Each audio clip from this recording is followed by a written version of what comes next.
যুবক যুবতী, ন্যাংটা নারী, ন্যাংটা পুরুষ বেরিয়ে যাবে না। বর্তমান একবিংশ শতাব্দীর যুগে বিজ্ঞানীরা এই টাচ মেশিন মোবাইল বার করে দেওয়ার কারণে দুনিয়ার অধিকাংশ জায়গায় সিনেমা হলগুলো সব মালিকেরা মদখোর মাতালের মতো পাগল হয়ে জোন ধরে হাতুড়ি দিয়ে সব পিটিয়ে ভেঙে কমপ্লিট করে জায়গা ক্লিয়ার করে দিয়েছে। ঠিক বললাম না ভুল বললাম? যদি বলেন হঠাৎ ডকমে একটু হাসনাবাদ রোডে বসিরহাট ময়লা খোলায় যাবে, দেবদানি একটা সিনেমা হল ছিল, এখন আর নাই। বসিরহাট থেকে বারাসাত রোড আমাদের ফাল্গুনি বলে একটা সিনেমা হল ছিল, তিরমুনি পার হয়েছে, এখন যে দেখবেন ও মাল আর নাই। সব মালিকেরা ভেঙে চুরমার করেছে। আমাদের খোলাপোতা থেকে ডান দিকে বাদুড়িয়া রোডের দিকে ঢুকতে ওখানে একটা সিনেমা হল ছিল, নাম ছিল সম্ভবত বোধহয় বলা কাকা, কি নাম সেও পর্যন্ত নাই। বসিরহাট থেকে বারাসাতের দিকে যেতে দেগঙ্গা বাজারের একটু আগে ডান পাশে ব্যাকের কাছে বাজারের আগে ডান পাশে একটা সিনেমা হল ছিল, নাম ছিল তার তারা। সে মালও হাতুড়ি দিয়ে পিটিয়ে ভেঙে কমপ্লিট করেছে। কারণ এখন সিনেমা হলে যেই আর ফটো দেখার দরকার নাই, পকেটে সিনেমা হল বিজ্ঞান করে দিয়েছে। ঠিক বললাম না ভুল বললাম? পকেট থেকে মাল বার করলে শুধু আঙুল সবে, যেটা দেখার ইচ্ছা করবেন সেটা দেখতে পাবেন। হলে আর লোকজন যাচ্ছে না, টিকিট কাটছে না, মালিকের বলে ব্যবসায় শর্ট পড়ে গেছে, হাতুড়ি মেরে ভেঙে ফেল, অন্য ব্যবসার চিন্তা ভাবনা কর। বিজ্ঞান এত উন্নত করেছে মানুষকে, তাই বলে কি আল্লাহর উপরে উঠে গেছে বলে মনে হয়? আল্লাহ বলছেন ওমা উতিতুম মিনাল ইলমি ইল্লা কালিলা। ও পৃথিবীর মানুষ তোমরা শোনো, আমি আল্লাহ তোমাদের ব্রেন মগজে যে জ্ঞান, যে জ্ঞানের মাধ্যম দিয়ে হাজারো যন্ত্রপাতি মেশিন বানিয়ে বিশ্ববাসীকে ঠান্ডা করেছো, উপকার করেছো, পৃথিবীর মানুষের মুখে হাসি ফুটিয়েছো, সমস্যার সমাধান করেছো। আগামী কিছুদিন পরে বাজার আর কোদাল আর ঝুড়ি বিক্রি হবে না। কিছুদিনের পরে বাজারে কোদাল আর ঝুড়ি বিক্রি হবে না, কারণ কোদাল আর ঝুড়ি দিয়ে যে কাজ করা হয় সেই মেশিন সেটা করে দিচ্ছে কিনা, দিচ্ছে কিনা। 10 দিন 15 দিন মজুরি খাটিয়ে পুকুর কাটতাম, এখন একদিনে পুকুর কেটে দিয়ে গাড়ি বাড়ি চলে যাচ্ছে কিনা। দুরূহ কাজকে সহজ করে দিয়েছে বিজ্ঞানের প্রযুক্তিতে। আল্লাহ বলেন যত কিছু বানাও না কেন, আমার জ্ঞানের কাছে তোমাদের জ্ঞান কম। ইন্নাল্লাহা আলা কুল্লি শাইইন কাদির, শক্তির কাছে তোমরা হলে দুর্বল। জোরে বলুন একটু আমিন। খুলিকাল ইনসানা যায়ীফা, আল্লাহ কোরআনে বলছে ও মানুষ যত শক্তিধর হও না কেন, আমি মানুষকে বানিয়েছি দুর্বল যায়ীফ করে। খুলিকাল ইনসানা যায়ীফা, আল্লাহ বলছেন মানুষ তোমাদের আমি বানিয়েছি দুর্বল করে, যায়ীফ করে। হাজার চেষ্টা করলে আমার সমতুল্য হতে পারবে না। তবে তোমরা প্রযুক্তির যুগে যন্ত্রপাতি মেশিন বানানোর কারণে আমার উপরে যেন উঠতে যেও না, আমার সঙ্গে পাল্লা দিতে গেলে পাগল হয়ে মারা যাবে। কথাটা ঠিক বললাম না ভুল বললাম? যদি বলেন হোয়াট ইজ দ্য ডকুমেন্ট, আসুন একটু আপনাদের আগের দিকে এগিয়ে নিয়ে যাই, তাহলে বুঝতে সুবিধা হবে। কারণ কোরআনের সব তথ্য খুব তাড়াতাড়ি বোঝা যায় না, ঠিক কি না? তরজমার সঙ্গে একটু ব্যাখ্যা করতে হবে, তাহলে বুঝতে সুবিধা হবে। আল্লাহ পাক কোরআনে জানিয়ে দিলেন বিসমিল্লাহির রহমানির রহিম। ও পৃথিবীর মানুষ তোমরা শোনো, ওমা খালাকাতুল জিন্না ওয়াল ইনসা ইল্লা লিয়াবুদুন। যত সৃষ্টি চোখে দেখতে পাও, যত সৃষ্টি চোখে দেখতে পাও না, সব জিনিসকে আমরা চোখে দেখতে পাই, সব কিছু আমরা দেখতে পাই চোখে। বিজ্ঞান প্রযুক্তির যুগে যন্ত্রপাতি যা বানিয়েছেন, এ যদিও আমরা আই গ্লাস দূরবীক্ষণ যন্ত্র চোখে লাগাই, তাও কি সব দেখতে পাই? সব দেখতে পাই। এই যে আমরা বসে আছি খালি চোখে এই মজলিসে, আমাদের চোখের সামনে হাজারো জীবাণু, পয়জন, গুড়ো গুড়ো ক্ষুদ্র ক্ষুদ্র জীবাণু আমাদের চোখের সামনে ঘুরে বেড়াচ্ছে। আমাদের চোখের পাওয়ারে সেটা আমাদের নজরে আসছে। আবার দূরবীক্ষণ যন্ত্র যদি আই গ্লাস চোখে লাগায় তাহলে ক্ষুদ্র ক্ষুদ্র গুঁড়ো গুঁড়ো জীবাণুগুলো বড় আকার আমাদের চোখে ধরা পড়বে। হাজার হাজার অজস্র জীবাণু পয়জন করে বেড়াচ্ছে দূরবীনের মাধ্যম দিয়ে। পৃথিবীর বিজ্ঞানীরা এই দূরবীনও যদি চোখে লাগায় হাওয়াটা দেখতে কেমন এর রং বলে দিতে পারবে? একটু কথা বলতে হবে, সেইটাই আমি বলছি। এখন দেখতে পাওয়া যায় কিনা সেটা জিজ্ঞাসা করলাম। আমি যাচ্ছি আপনার বক্তব্যের ওখানে, দেখতে পাচ্ছি কিনা সেটা বলেন। আবার দেখা যায় পৃথিবীর যে পরিবেশ আল্লাহ বানিয়েছেন, এই পরিবেশের সঙ্গে হাওয়াকে আল্লাহ পাক একই মেকার করে বানিয়েছেন। হাওয়া আমরা বুঝি তখন সনসনে শব্দ হয় যখন, ঝড় হয় যখন, গাছের পাতা নড়ে যখন, ভিড়ভিড়ে ঠান্ডা হাওয়া দেহের উপর দিয়ে যখন বয়ে যায় আমাদের বুঝতে সুবিধা হয় একটা ঠান্ডা হাওয়া আসছে মানে পানি হচ্ছে মনে হয় দূরে। ঠিক বললাম না? এটা আমরা অনুভব করি। আল্লাহ বলছেন অনেক জিনিস তোমরা চোখে দেখতে পাবে না, কিন্তু আমি মালিক এমন একজন স্রষ্টা, লা তুদরিকুল আবসার, তোমরা তোমাদের চোখে এমন কিছু আছে দেখতে পাবে না, কিন্তু আমি আল্লাহ পাক এমন একজন মালিক সব আমার নখদর্পণে আছে। জোরে বলুন একটু সুবহান। আমরা যদি হাজারো চেষ্টা করি আমার আল্লাহরে আমরা দেখতে পাবো, আল্লাহরে দেখা যাবে? আল্লাহরে আমরা দেখতে পাবো না। এখান থেকে ৪৫০০ বছর একজন পয়গম্বরের নাম বলি। আল্লাহ কোরআনে যার জীবনী কোট করেছেন ২ নম্বরে লম্বা জীবনী। কোরআনের ভিতরে সবথেকে লম্বা জীবনী আল্লাহ যার কোট করেছেন, এনার নাম হলো ইয়াকুব নবীর বেটা, নাম ছিল তার হযরতে ইউসুফ। কোরআনের ১২ পারায় আল্লাহ পাক সূরা ইউসুফ নামের একটি সূরা কোট করেছেন। এই সূরার ভিতরে লম্বা জীবনী ইউসুফ নবীর কোট করেছেন। ২ নম্বরে দুইজন পয়গম্বরের জীবন একটু লম্বা। একজনের নাম হযরতে ইব্রাহিম খলিলুল্লাহ, আর একজনের নাম হযরতে মূসা কালিমুল্লাহ। জোরে বলুন একটু সুবহানাল্লাহ। টোটাল কোরআনের ভিতরে আল্লাহ পাক 25 জন পয়গম্বরের জীবনী ভরে দিয়ে আমাদের ঘরে পৌঁছে দিয়েছেন। টোটাল কোরআনের ভিতরে পয়গম্বরদের নাম এসেছে 27 জনের। কজন? 27 জন পয়গম্বরের নাম কোরআনে এসেছে। 25 জনের জীবনী কম বেশি করে ভরে দিয়েছেন। এছাড়া কিছু ওলিদের জীবনীও আল্লাহ কোরআনে ভরে দিয়ে দিয়েছেন। বর্তমান প্রযুক্তি যুগের কিছু মতাবলম্বী মুসলিম ধর্মাবলম্বী মানুষেরা তারা বলে ওলিয়া উলিয়াদের কথাবার্তা বলা যুক্তিসঙ্গত নাই, ওলিয়া উলিয়াদের কথাবার্তা গুলো সব মিথ্যা। তাহলে কোরআনকেও তো মিথ্যা বলতে হবে। আল্লাহ কোরআনে শুধু নবীদের জীবনী কোট করে নাই, নবীদের আদর্শের রঙে রাঙিয়ে কিছু মানুষ এই পৃথিবীতে ওলির মর্যাদা পেয়েছে। ওলি সম্পর্কে আল্লাহ কোরআনে তথ্য কোট করে দিয়েছেন।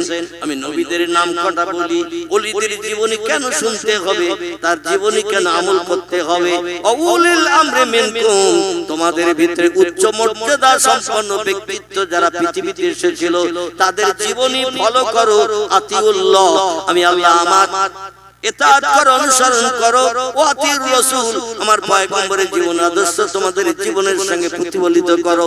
তারপরে উলিল আমরি মিনকুম, আল্লাহ বলেন এরপরে নবীর আদর্শ ফলো করার পরে আর যদি কারো আদর্শ ফলো করতে চাও, জীবনটা সুন্দর করে বানাতে চাও, তাহলে তোমরা ওলিদের জীবনী ফলো করো, কারণ তারা নবীদের আদর্শের রঙে একত্রতা হয়ে আছে। একটু জোরে বলুন সুবহান। আল্লাহ পাক পৃথিবীতে পয়গম্বর পাঠিয়েছেন কম বেশি লক্ষাধিকের উপরে। কতজন বলেন? লক্ষাধিকের উপরে পয়গম্বর আল্লাহ পৃথিবীতে পাঠিয়েছেন। আবার কিছু তাফসীর কারক তাফসীরে রুহুল বায়ান, তাফসীরে মাওজিহুল কোরআন, তাফসীরে বায়ানুল কোরআন, তাফসীরে বাইজাবি, তাফসীরে কাশফ, তাফসীরে বিদলাল কোরআন, তাফসীরে মারিফুল কোরআন, তাফসীরে ইবনে কাসির বিখ্যাত তাফসীরের কিতাবে লেখকেরা একমত হয়ে লিখেছেন এই পৃথিবীতে আল্লাহ পাক মানুষকে সুপথ দেখানোর জন্য ইহদিনাস সিরাতাল মুস্তাকিম আমরা সূরা ফাতিহার ভিতরে পড়ি আল্লাহ আমাদের সোজা সরল রাস্তা দেখিয়ে দাও। আল্লাহ তো সরাসরি এসে ঘাট ধরে কান ধরে রাস্তা দেখাবে না, এইজন্য আল্লাহ পাঠিয়ে দিয়েছেন দুটি জিনিস।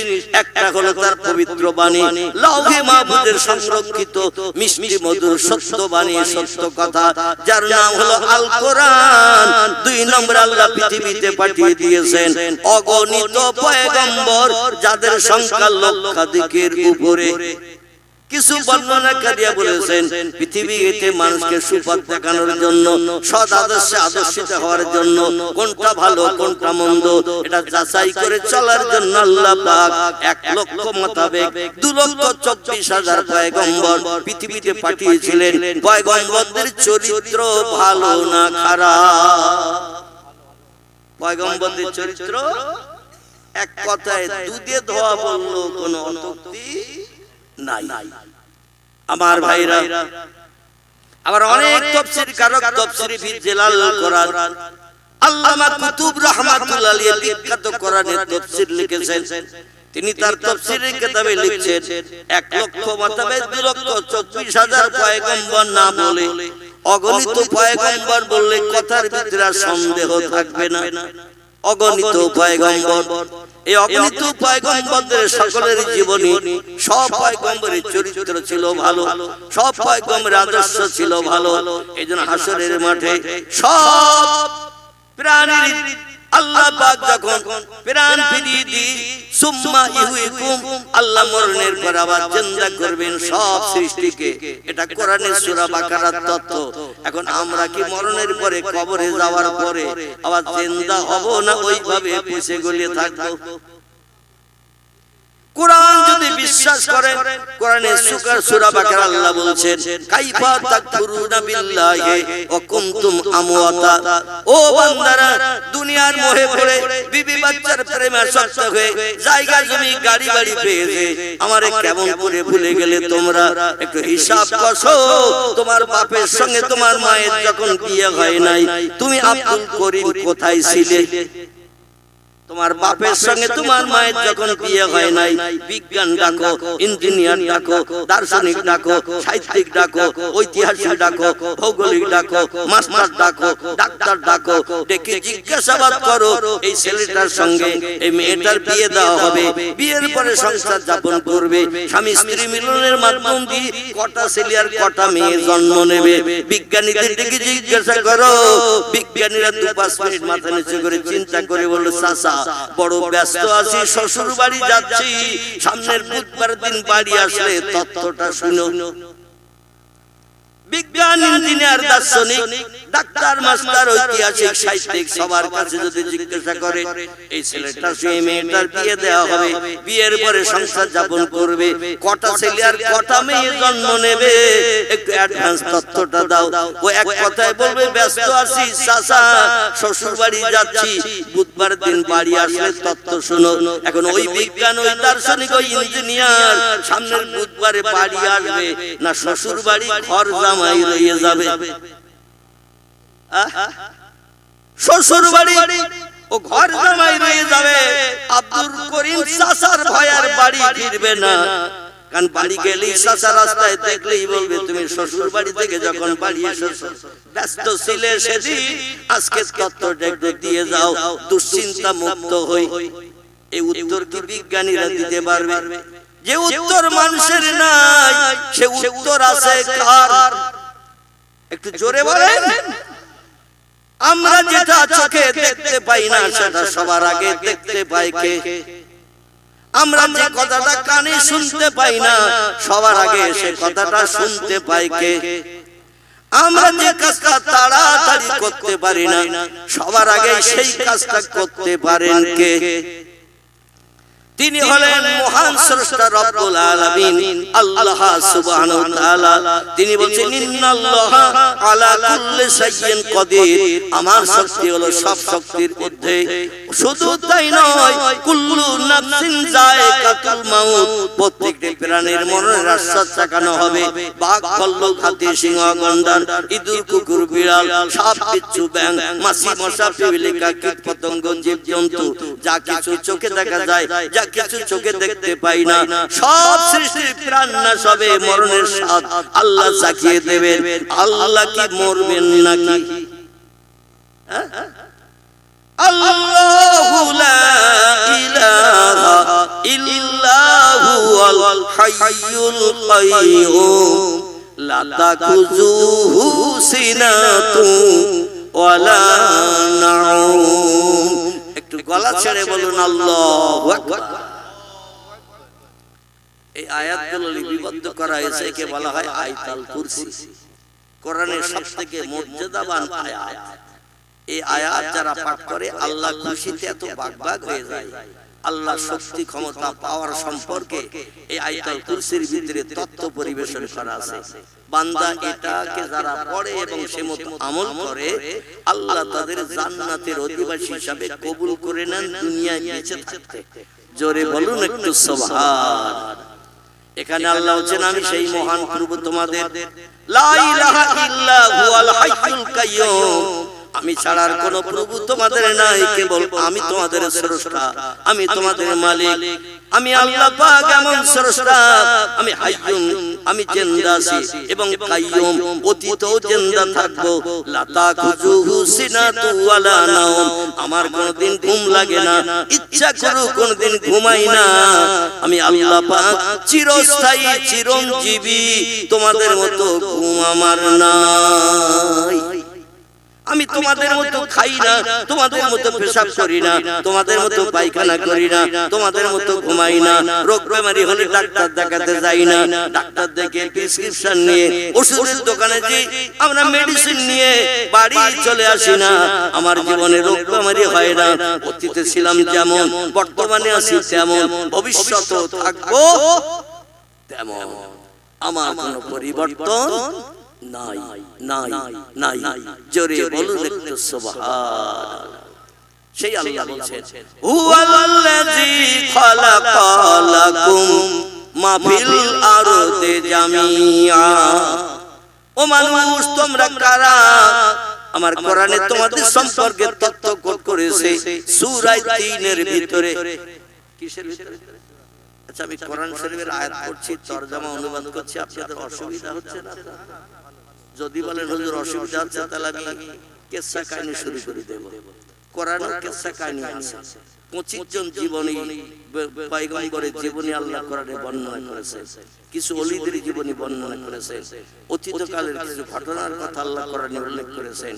বর্তমান এই যুগের মানুষ যাতে সেগুলো চোখে দেখে, হৃদয়ে, অন্তরে বিশ্বাস করে আগামী দিন চলতে পারে। জোরে বলুন আমিন। আমি মনে মনে ধারণা করি যে মজলিসে কোরআনের আয়াত তেলাওয়াত হয় না, পয়গম্বরের জবানি হাদিসের আলোচনা হয় না, ও মজলিস আমার কাছে শুকনো মজলিস। কি মজলিস বলে? শুকনো মজলিস। ও মজলিসে আল্লাহর রহমত পাওয়া সম্ভব হবে না। কোরআন হাদিসের আলোচনা যেখানে হবে, সত্য কথা যেখানে বক্তৃতার মাধ্যম দিয়ে বর্ণনা করা হবে, আল্লাহ খুশিতে বাগবাগ হয়ে যে রহমতের দরজা ওই মজলিসে খুলে দিয়ে সমস্ত বান্দাদের রহমতে ভরপুর করে দেবেন। জোরে বলুন একটু সুবহান। আলহামদুলিল্লাহিল্লাযী হাদানা লিহাযা ওয়া মা কুন্না লাউলা আন হাদানাল্লাহ ওয়া আশহাদু আল্লা ইলাহা ইল্লাল্লাহু ওয়াহদাহু লা শারীকা লাহু শাহাদাতান মান আমানা বিল্লাহি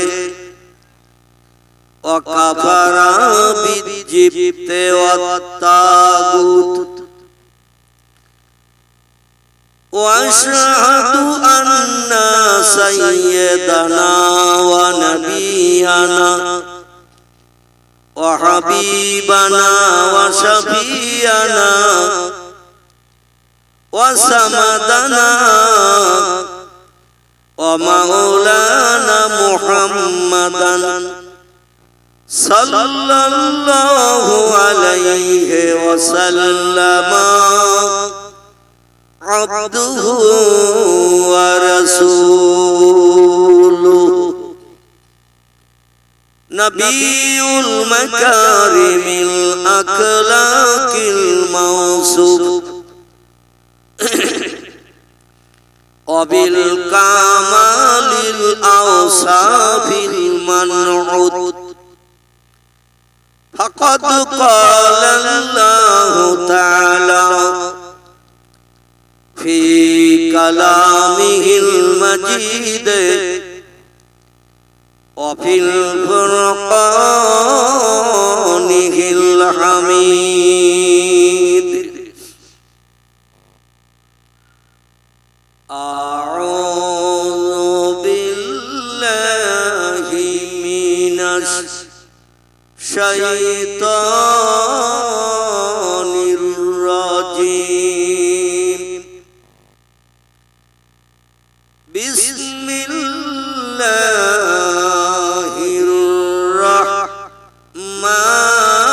الرحمن الرحيم كيف تكفرون بالله وكنتم أمواتا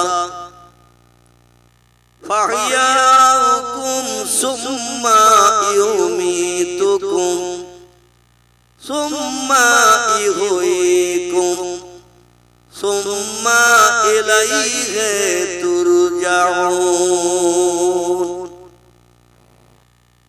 وقال الله تعالى في آية أخرى هو الذي خلق لكم ما في الأرض جميعا কোরআনের কথা সত্য না মিথ্যা একটু জোরে বলেন কোরআনের কথা যদি সত্য হয় সত্য কথার স্বীকৃতির জন্য একটু কণ্ঠ ছেড়ে আওয়াজ তোলা যাবে সকলে একটু উচ্চ রবে বলুন আল্লাহু আকবার আর একটু জোরে বলেন আল্লাহু আকবার وقال النبي صلى الله عليه وسلم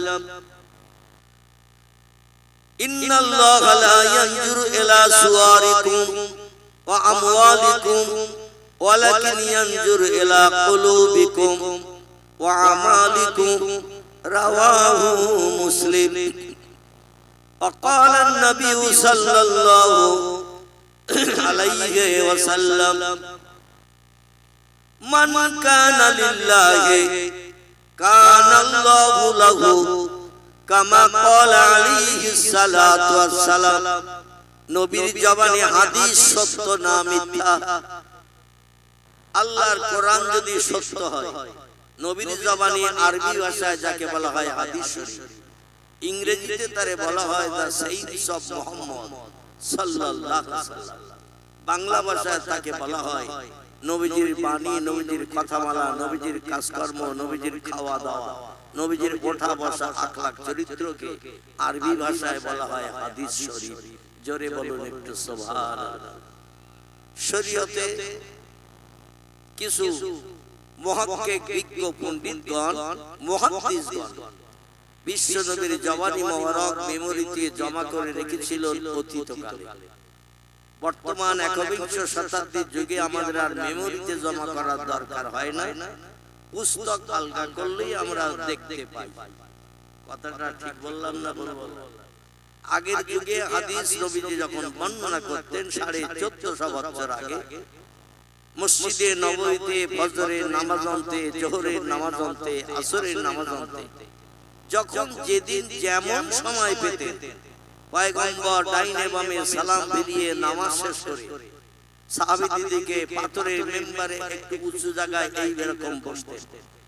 আর মসজিদে নববীর ভিতরে সাহাবায়ে কেরামের দল পয়গম্বরের মুখের দিকে হা করে তাকিয়ে থাকতেন কিছু সদুপদেশ শোনার জন্য। জোরে বলুন সুবহানাল্লাহ। নবীজি যে কথাগুলো বলতেন, যাদের ব্রেন মগজ খুব সাফ ছিল, তারা একবার দুবার শুনলেই জিনিসগুলো মেমোরিতে জমা করে নিতে পারতেন। যাদের ব্রেন মগজ খুব সাফ ছিল না, তারা গাছের পাতায়, চামড়ায়, পাথরের গায়ে নবীজির জবানি হাদিসগুলো লিখে রাখতেন। পরবর্তীতে বিজ্ঞানের উন্নতির যুগে যখন কাগজের আবিষ্কার হলো, গাছের পাতা থেকে, পাথর থেকে, চামড়া থেকে নবীজির জবানি হাদিসগুলো কালেকশন করে নিয়ে কাগজে পুস্তকের পৃষ্ঠা লিপিবদ্ধ করে আমাদের ঘর সমাবর্তন হয়েছে। কোন হাদিসের কিতাবের নাম বুখারী শরীফ, কার বা নাম মুসলিম শরীফ, কার বা নাম তিরমিজি, কার বা নাম আবু দাউদ, কার বা নাম ইবনে মাজাহ, কার বা নাম নাসাই, কার বা নাম দারমি, কার বা নাম দারকুতনি, কার বা নাম বাইহাকি, কার বা নাম তিবরানি, কার বা নাম মুওয়াত্তা মালিক, কার বা নাম মিশকাতুল মাসাবি, কার বা নাম ইবনে হাব্বান, কার বা নাম আল হাকিম, কার বা নাম মুস্তাদরাক, কার বা নাম তারগীব, কার বা নাম আল হাসান। এগুলো সব সহিহ হাদিসের কিতাবের নাম। ভরা আছে পয়গম্বরের জবানি কিছু কম বেশি 3.5 লক্ষের মতো। কতটা বললাম? 3.5 লক্ষের মতো নবীজির জবানি মোবারক এই লেখকেরা পুস্তকের পৃষ্ঠায় লিপিবদ্ধ করে আমাদের ঘর সমাবর্তন করেছে। বিশ্ব নবীর জবানি মোবারক যা কিছু এই সহিহ হাদিসের কিতাবগুলোর ভিতরে লিপিবদ্ধ আছে, কিছু কম বেশি 3.5 লক্ষের মতো। কিয়ামত পর্যন্ত এগুলো মানুষের ঘরে থাকবে। জোরে বলুন সুবহানাল্লাহ। শরীয়তের ফতোয়ার কিতাবে এসেছে,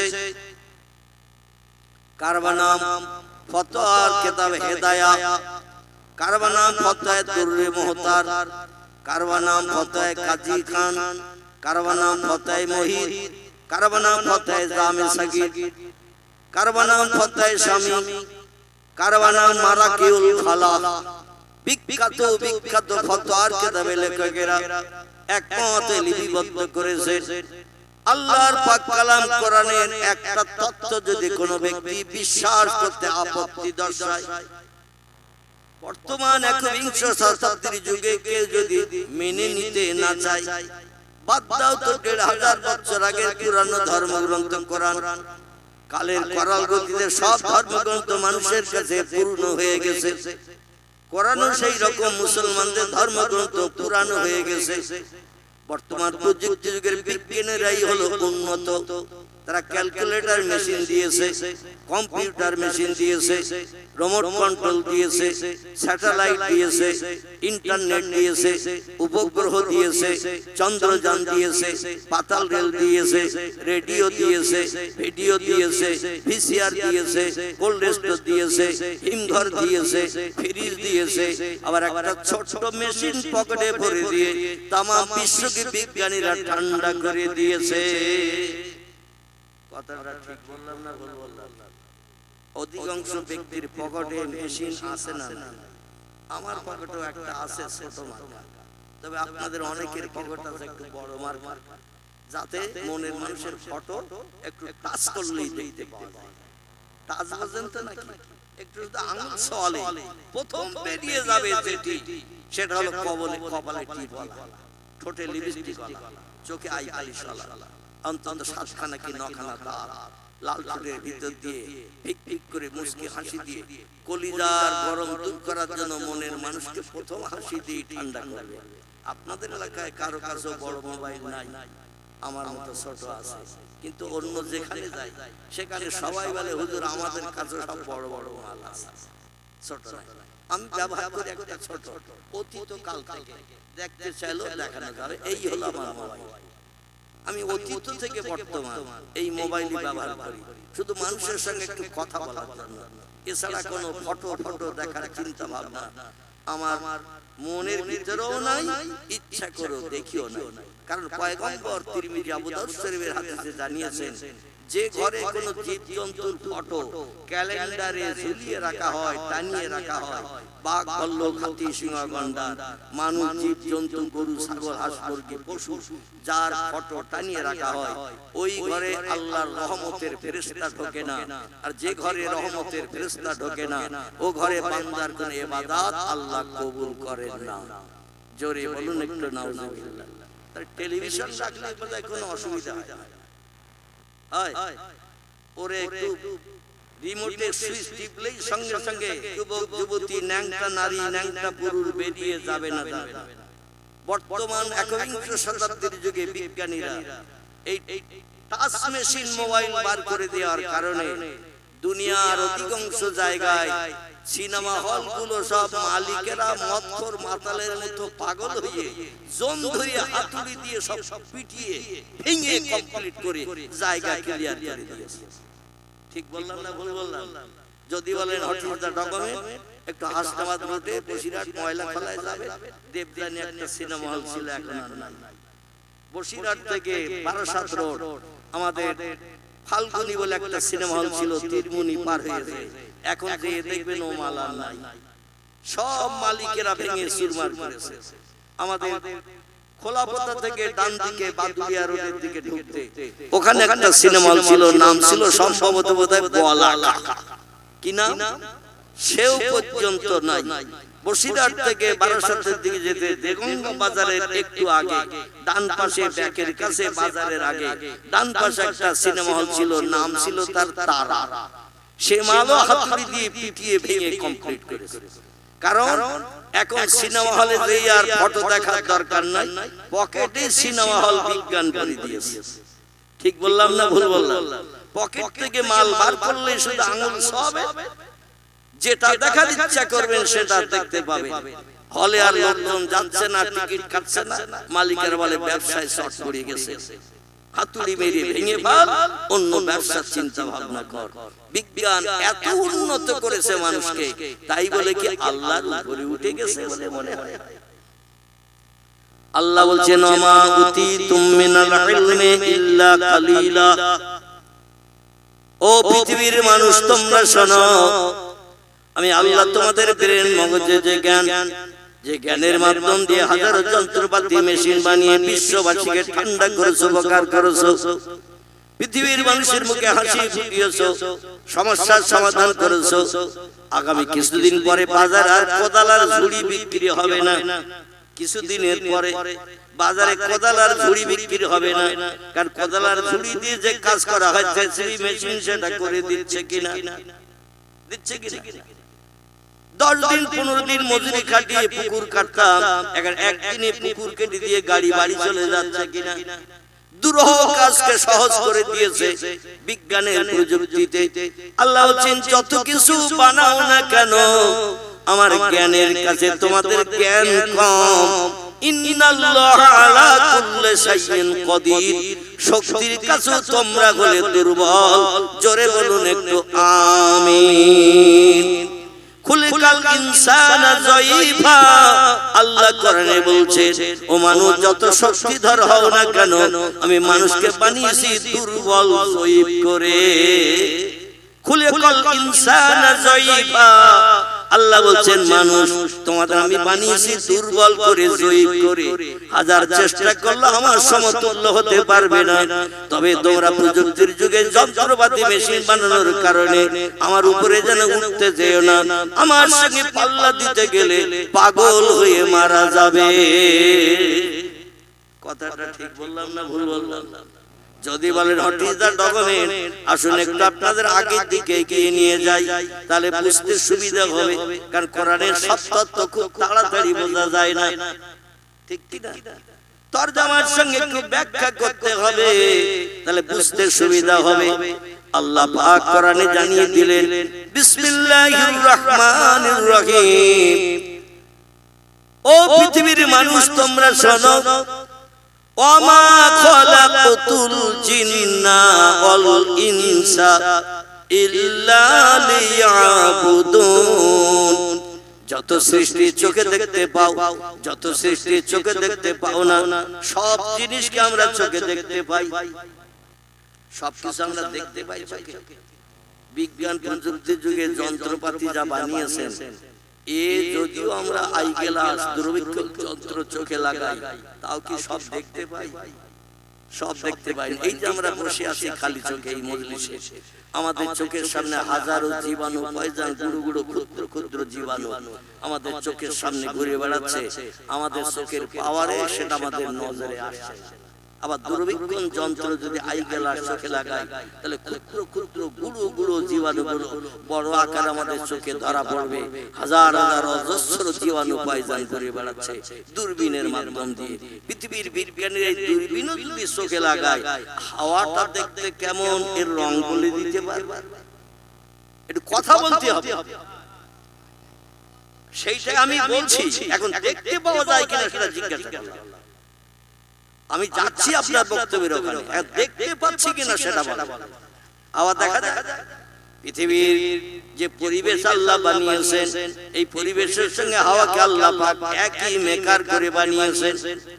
হাওয়া আমরা বুঝি তখন সনসনে শব্দ হয় যখন, ঝড় হয় যখন, গাছের পাতা নড়ে যখন, ফিরফিরে ঠান্ডা হাওয়া দেহের উপর দিয়ে যখন বয়ে যায়, আমাদের বুঝতে সুবিধা হয় একটা ঠান্ডা হাওয়া আসছে, মানে পানি হচ্ছে মনে হয় দূরে।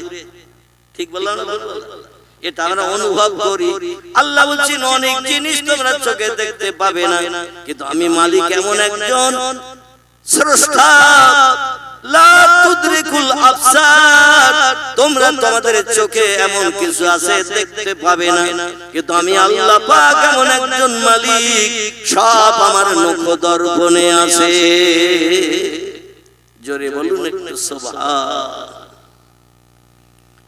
আমরা যদি হাজারো চেষ্টা করি, আমার আল্লাহরে আমরা দেখতে পাবো, আল্লাহরে দেখা যাবে?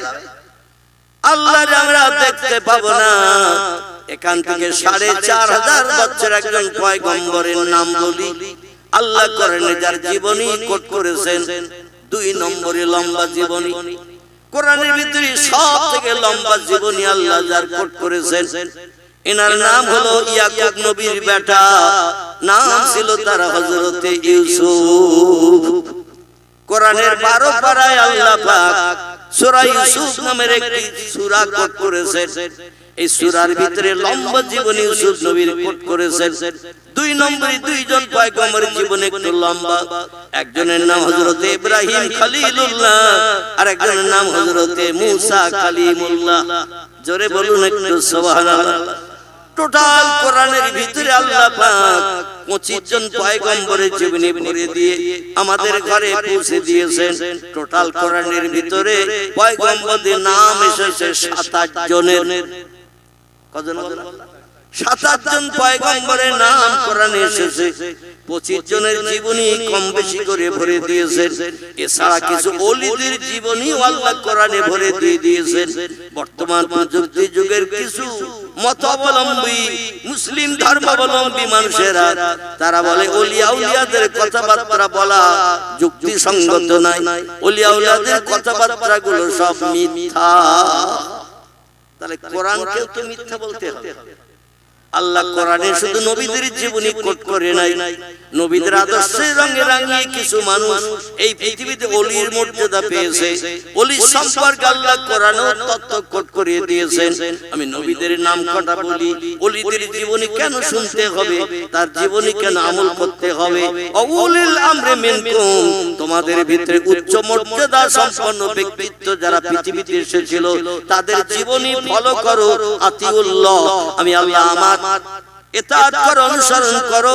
ও আতিউর রাসূল, আমার পয়গম্বরের জীবন আদর্শ তোমাদের জীবনের সঙ্গে প্রতিফলিত করো।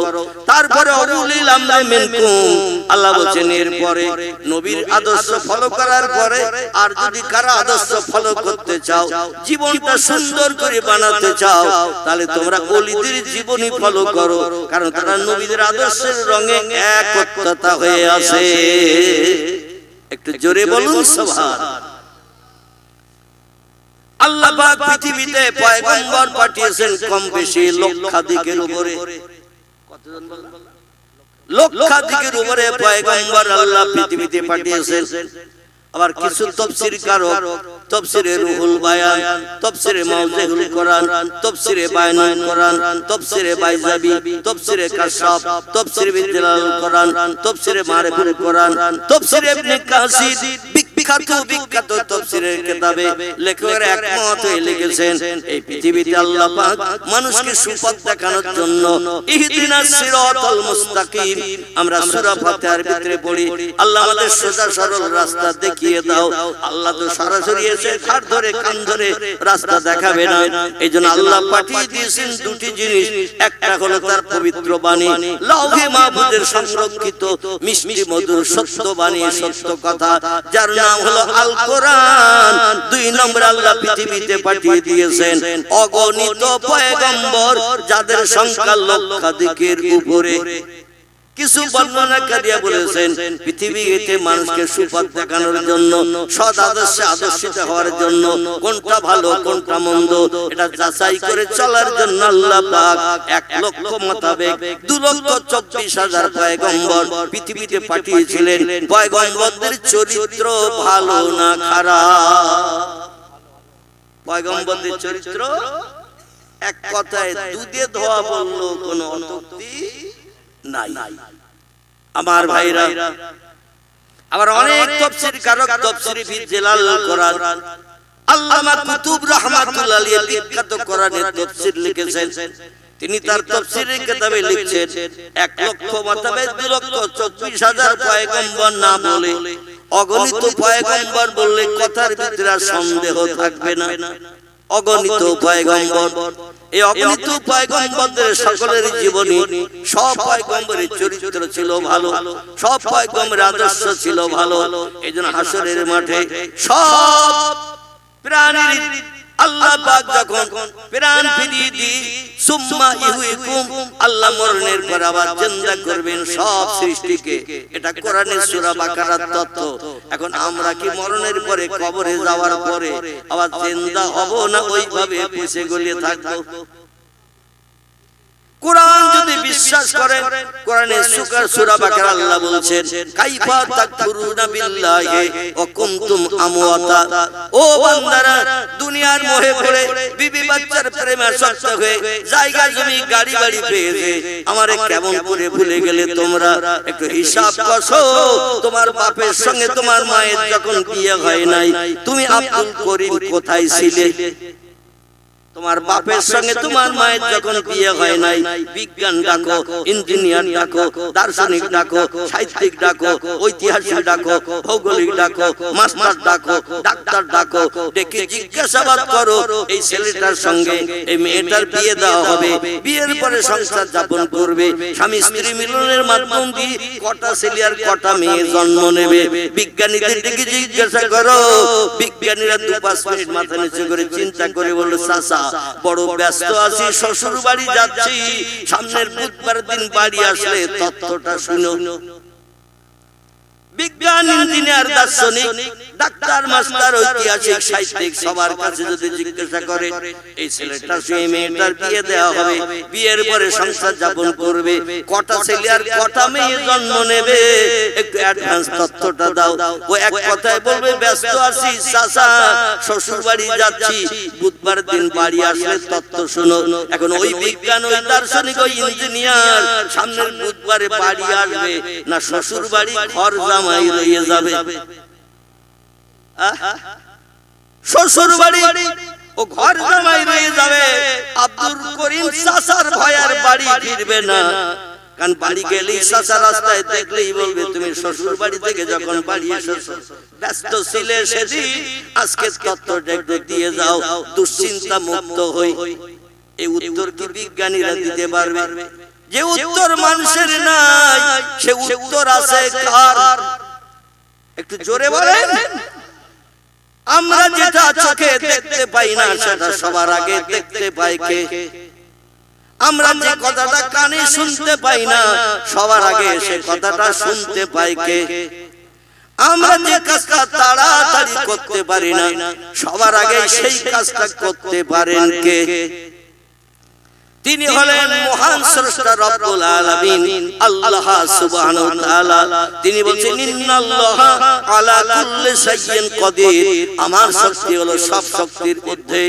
শুধু তাই নয়, কুল্লু নাফসিন যায়কাতুল মাউত, প্রত্যেকটি প্রাণীর মরণের আশ্বাস চাকানো হবে। বাঘ, ভাল্লুক, হাতি, সিংহ, গন্ডার, ইঁদুর, কুকুর, বিড়াল, সাপ, বিচ্ছু, ব্যাঙ, মাছি, মশা, পিপিলিকা, কীট পতঙ্গ, জীব জন্তু, যা কিছু চোখে দেখা যায়, যা কিছু চোখে দেখতে পাই না, সব সৃষ্টির প্রাণ নাশ হবে, মরণের স্বাদ আল্লাহ চাখিয়ে দেবেন।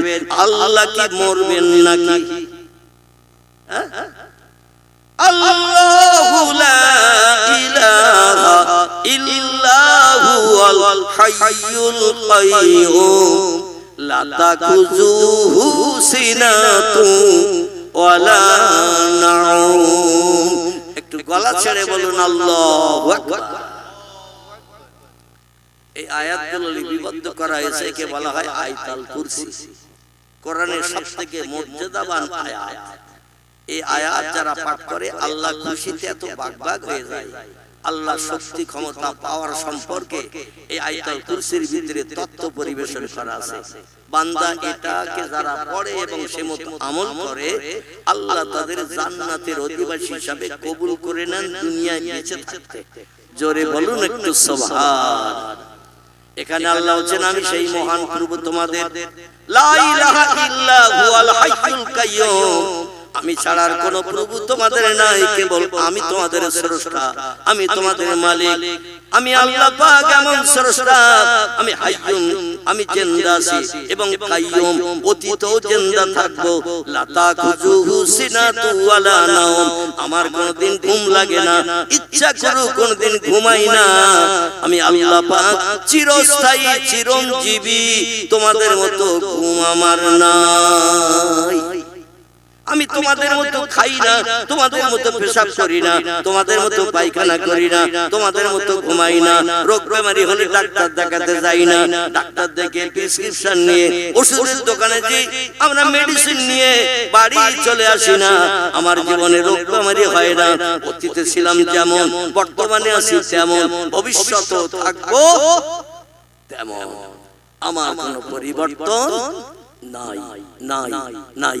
জোরে বলুন একটু সুবহান। সেই আল্লাহ বলেন, হুয়াল্লাযী খালাকা লাকুম মা ফিল আরদি জামিআ। ও মানুষ, তোমরা কারা? আমার কোরআনে তোমাদের সম্পর্কে তথ্য কোট করেছে সূরা ৩ এর ভিতরে। কিসের ভিতরে? আচ্ছা, আমি কোরআন শরীফের আয়াত পড়ছি, তরজমা অনুবাদ করছি, আপনাদের অসুবিধা হচ্ছে না? যদি বলেন হুজুর অসুবিধা হচ্ছে, তাহলে আমি কিসসা কাহিনী শুরু করে দেব। কোরআনের কিসসা কাহিনী আছে, 25 জন জীবনী, পয়গম্বরের জীবনী আল্লাহ কোরআনে বর্ণনা করেছেন, কিছু ওলিদের জীবনী বর্ণনা করেছেন, অতীতকালের কিছু ঘটনার কথা আল্লাহ কোরআনে উল্লেখ করেছেন। বর্তমান এই যুগের মানুষ যাতে সেগুলো চোখে দেখে, হৃদয়ে, অন্তরে বিশ্বাস করে আগামী দিন চলতে পারে। জোরে বলুন আমিন। আমি মনে মনে ধারণা করি যে মজলিসে কোরআনের আয়াত তেলাওয়াত হয় না, পয়গম্বরের জবানি হাদিসের আলোচনা হয় না, ও মজলিস আমার কাছে শুকনো মজলিস। কি মজলিস বলে? শুকনো মজলিস। ও মজলিসে আল্লাহর রহমত পাওয়া সম্ভব হবে না। কোরআন হাদিসের আলোচনা যেখানে হবে, সত্য কথা যেখানে বক্তৃতার মাধ্যম দিয়ে বর্ণনা করা হবে, আল্লাহ খুশিতে বাগবাগ হয়ে যে রহমতের দরজা ওই মজলিসে খুলে দিয়ে সমস্ত বান্দাদের রহমতে ভরপুর করে দেবেন। জোরে বলুন একটু সুবহান।